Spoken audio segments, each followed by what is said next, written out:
ક્યારે વિચાર્યું છે કે દૂધમાંથી દહીં કઈ રીતે બને છે કે પછી લોખંડ પર કાટ કેમ લાગી જાય છે? વેલ, આ કોઈ જાદુ નથી, આ તો શુદ્ધ વિજ્ઞાન છે. આપણી આસપાસ થતી આવી દરેક ઘટના પદાર્થોના મૂળભૂત પરિવર્તનની એક વાર્તા કહે છે. તો ચાલો આજે આ રાસાયણિક કિમિયાની દુનિયામાં ઊંડા ઉતરીએ અને સમજીએ કે આ બધું ખરેખર કેવી રીતે કામ કરે છે. તો સવાલ એ છે કે વિજ્ઞાન આ બધા ફેરફારોને જુએ કઈ રીતે, એને વર્ણવે કઈ રીતે? જુઓ, વિજ્ઞાન પાસે આ બધા બદલાવને સમજાવવા માટે એક ખાસ ભાષા છે, અમુક નિયમો છે. અને એકવાર આપણે ભાષા અને નિયમો સમજી જઈએ તો પછી માત્ર રસાયણશાસ્ત્ર જ નહીં પણ આપણી આખી દુનિયા કેવી રીતે ચાલે છે એનો ખ્યાલ આવી જાય છે. તો આપણી આજની સફરમાં આપણે સૌથી પહેલાં તો એ સમજીશું કે આ રાસાયણિક પ્રક્રિયા છે શું, પછી એને લખવાની જે ગુપ્ત ભાષા છે એટલે કે રાસાયણિક સમીકરણો એને ઉકેલીશું. ત્યાર પછી બ્રહ્માંડના એક મૂળભૂત નિયમ, સંતુલનના નિયમ વિશે જાણીશું અને છેલ્લે આ પ્રક્રિયાઓના જે અલગ અલગ પ્રકારો છે એમના પરિવારને મળીશું. સારું, તો સૌથી પહેલો અને સીધો સવાલ, આપણને ખબર કઈ રીતે પડે કે કોઈ રાસાયણિક પ્રક્રિયા થઈ રહી છે? શું એવા કોઈ સંકેતો છે જે આપણે નરી આંખે જોઈ શકીએ? ચાલો એના પુરાવા પર એક નજર કરીએ. હા, બિલકુલ છે.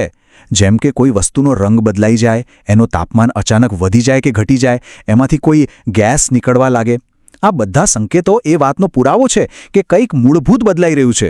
આ પાણીમાંથી બરફ બનવા જેવી સામાન્ય વાત નથી, એ તો ખાલી ભૌતિક ફેરફાર છે. આ તો એનાથી પણ ઊંડું છે. જાણે કે લોટ, પાણી અને ખાંડમાંથી એક તદ્દન નવી જ વસ્તુ, કેક બની જાય. તો આનો સીધો સાદો મતલબ એ થયો કે રાસાયણિક પ્રક્રિયાઓ કંઈક નવું બનાવે છે. એમાં પરમાણુઓ વચ્ચેના જૂના બંધન તૂટે છે અને નવા બને છે. અને એટલે જ જે નવી વસ્તુ બને છે એના ગુણધર્મો શરૂઆતના પદાર્થો કરતાં એકદમ જ અલગ હોય છે. ઓકે, તો આપણે સમજી ગયા કે પ્રક્રિયા શું છે, પણ આખી દુનિયાના વૈજ્ઞાનિકો આ વિશે એકબીજા સાથે વાતચીત કઈ રીતે કરતા હશે? વેલ, એના માટે એમણે એક યુનિવર્સલ લેંગ્વેજ બનાવી છે. લાંબા લાંબા વાક્યોને બદલે ટૂંકી સંજ્ઞાઓ અને સૂત્રોની ભાષા. અને એ ભાષા એટલે જ રાસાયણિક સમીકરણો. અહીંયા જુઓ, મેગ્નેશિયમ અને ઓક્સિજન મળીને મેગ્નેશિયમ ઓક્સાઇડ બનાવે છે.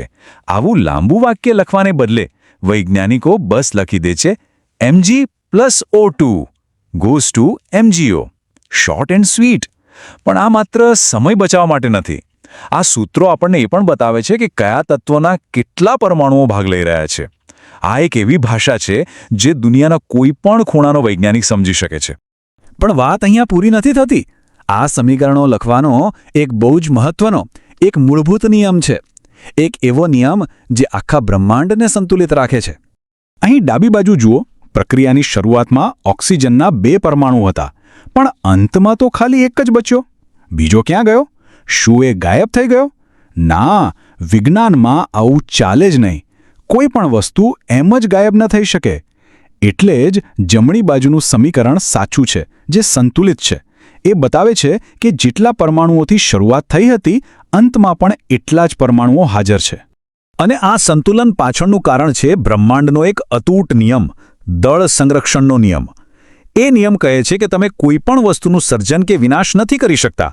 તમે જેટલા દળથી શરૂઆત કરો, અંતમાં એટલું જ દળ રહે છે, ભલે એનું સ્વરૂપ બદલાઈ જાય. એટલે જ રાસાયણિક સમીકરણને સંતુલિત કરવું એ આ સનાતન નિયમને માન આપવા બરાબર છે. હવે મજાની વાત એ છે કે દુનિયામાં લાખો કરોડો રાસાયણિક પ્રક્રિયાઓ થાય છે, પણ એમાંથી મોટાભાગની અમુક ખાસ પેટર્ન મુજબ જ ચાલે છે. એમને અમુક પરિવારોમાં વહેંચી શકાય છે. તો ચાલો આ પ્રક્રિયાઓના કેટલાક મુખ્ય પરિવારોને મળીએ. તો આ પરિવારમાં સૌથી પહેલી છે સંયોગીકરણ પ્રક્રિયા. નામ પરથી જ ખબર પડે છે. સંયોગ એટલે કે જોડાવું. આ એકદમ સિમ્પલ છે. 2 કે તેથી વધુ નાની નાની વસ્તુઓ ભેગી થઈને એક મોટી નવી વસ્તુ બનાવે છે. જાણે કે અલગ અલગ લેગોના ટુકડા જોડીને એક મોટું મકાન બનાવ્યું હોય. આનો એકદમ જાણીતું ઉદાહરણ છે કળી ચૂનામાં પાણી નાખવું. કેલ્શિયમ ઓક્સાઇડ અને પાણી, આ 2 અલગ અલગ વસ્તુઓ જોડાઈને એક નવી જ વસ્તુ બનાવે છે, કેલ્શિયમ હાઇડ્રોક્સાઇડ. અને હા, જેમણે આ થતું જોયું હશે એમને ખબર હશે કે આમાં પુષ્કળ ગરમી નીકળે છે. એ પણ આ સંયોગીકરણની જ નિશાની છે. હવે જે પ્રક્રિયાની વાત કરી એનાથી બિલકુલ ઊંધી પ્રક્રિયા, વિઘટન પ્રક્રિયા. અહીંયા એક મોટું જટિલ સંયોજન તૂટીને 2 કે તેથી વધુ સરળ પદાર્થોમાં વહેંચાઈ જાય છે. સંયોગીકરણ એટલે જોડાવું, તો વિઘટન એટલે તૂટવું. પહેલા લેગોના મકાનને તોડીને પાછા એના નાના નાના ટુકડા અલગ કરવા જેવું. પણ કોઈ પણ વસ્તુ એમનેમ તો તૂટતી નથી ને, બરાબર ને? એને તોડવા માટે કંઈક ઊર્જા તો જોઈએ, અને આ ઊર્જા અલગ અલગ સ્વરૂપે આપી શકાય છે. ક્યારેક ગરમીથી વિઘટન થાય, ક્યારેક વીજળીના કરંટથી, તો ક્યારેક સૂર્યપ્રકાશ પણ આ કામ કરી શકે છે. જેમ કે ચૂનાના પથ્થર એટલે કે કેલ્શિયમ કાર્બોનેટને જ્યારે ખૂબ ગરમ કરવામાં આવે ત્યારે એ તૂટી જાય છે અને એમાંથી કડી ચૂનો અને કાર્બન ડાયોક્સાઇડ ગેસ જેવા 2 સરળ પદાર્થો બને છે. આ થયું ઉષ્મીય વિઘટન. ઓકે, હવે પછીની પ્રક્રિયા થોડીક સ્પર્ધા જેવી છે. આમાં શું થાય કે એક વધારે તાકાતવાળું એટલે કે વધુ પ્રતિક્રિયાશીલ તત્વ આવે છે અને ઓછા તાકાતવાળા તત્વને એની જગ્યા પરથી ધક્કો મારીને કાઢી મૂકે છે. રીતસરનું જગ્યા પચાવી પાડે છે. આ ઉદાહરણમાં જો ઝિંક જે છે એ કોપર કરતાં વધારે સક્રિય છે, એટલે એ આવે છે કોપર સલ્ફેટના દ્રાવણમાંથી કોપરને કહે છે, ચાલ ભાઈ હવે તારી જગ્યા મારી થઈ, અને પોતે સલ્ફેટ સાથે જોડાઈ જાય છે અને બિચારું કોપર એકલું છૂટું પડી જાય છે. આ તો જાણે કે પાર્ટનર સ્વેપ ડાન્સ જેવું છે. અહીંયા કોઈ કોઈને ધક્કો નથી મારતું. અહીંયા તો 2 સંયોજનો આવે છે અને શાંતિથી પોતાના આયનો એટલે કે ભાગીદારોની અદલાબદલી કરી લે છે. અહીં જુઓ, સોડિયમ સલ્ફેટ સાથે હતું અને બેરિયમ ક્લોરાઇડ સાથે. પ્રક્રિયા થઈ અને એમણે પાર્ટનર બદલી નાખ્યા. હવે બેરિયમ સલ્ફેટ સાથે જોડાઈ ગયું અને સોડિયમ ક્લોરાઇડ સાથે. બસ આ અદલાબદલીથી 2 તદ્દન નવા સંયોજનો બની ગયા. અને હવે આપણે આવી પહોંચ્યા છીએ પ્રક્રિયાઓના એક એવા પ્રકાર પર જે કદાચ સૌથી વધુ મહત્વનો છે. આ એવી પ્રક્રિયા છે જે દર સેકન્ડે આપણી આસપાસ અને આપણી અંદર પણ થઈ રહી છે. લોખંડ પર કાટ લાગવાથી માંડીને આપણે જે શ્વાસ લઈએ છીએ ત્યાં સુધી બધે જ. અને આ બધાનું રહસ્ય છુપાયેલું છે ઇલેક્ટ્રોનની આપલેમાં. આ બંને ઓક્સિડેશન અને રિડક્શન સમજો કે એક જ સિક્કાની 2 બાજુ છે. એ ક્યારેય એકલા નથી હોતા. જો કોઈ એક પદાર્થ ઇલેક્ટ્રોન ગુમાવે તો એનું ઓક્સિડેશન થયું કહેવાય, પણ એ જ સમયે કોઈ બીજો પદાર્થ એ ઇલેક્ટ્રોન મેળવતો હોવો જ જોઈએ અને એનું રિડક્શન થયું કહેવાય. આ તો જોડિયા ભાઈઓ જેવા છે, હંમેશા સાથે જ હોય. તો ચાલો આખી વાતનો સાર ફટાફટ જોઈ લઈએ. પહેલી વાત, રાસાયણિક પ્રક્રિયા એટલે પરમાણુઓના જૂના સંબંધોનું તૂટવું અને નવા સંબંધોનું બનવું.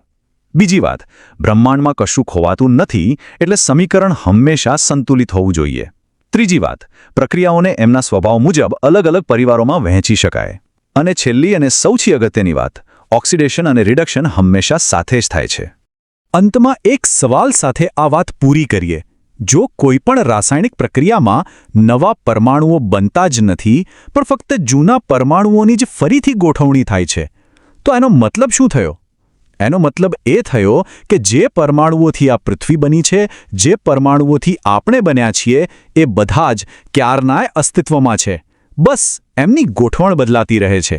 ખરેખર વિચારવા જેવી વાત છે.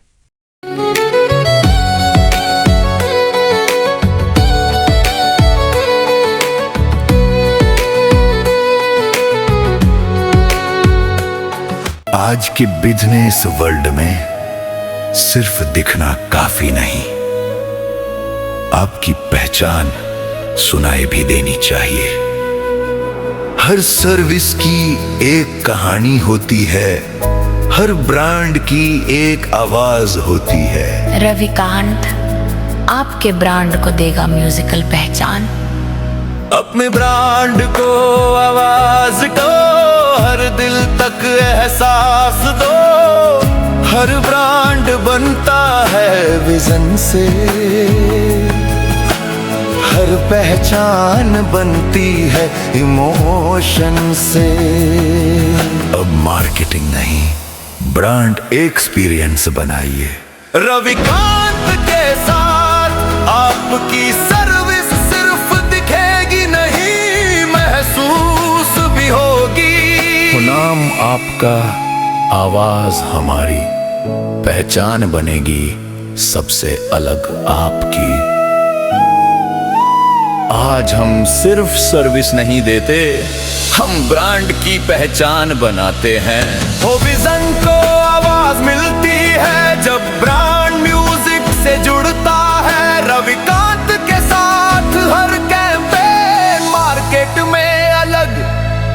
दिखता है।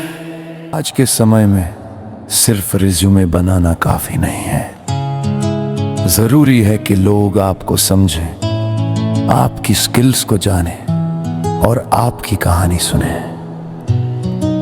आज सोशल मीडिया पर जो दिखता है वही बिकता है। इसीलिए हम लाए हैं रिज्यूम एक्सप्लेनेशन वीडियो सर्विस, जहां आपका रिज्यूम ये प्रोफेशनल तरीके से या आसान भाषा में समझाया जाता है। देखो, इससे बनती है आपकी करियर रेपुटेशन और मजबूत होती है आपकी सोशल रेपुटेशन।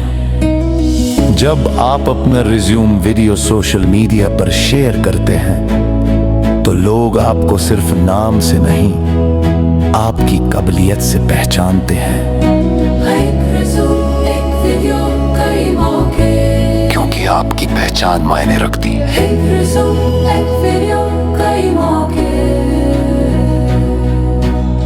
क्योंकि आपकी पहचान मायने रखती है।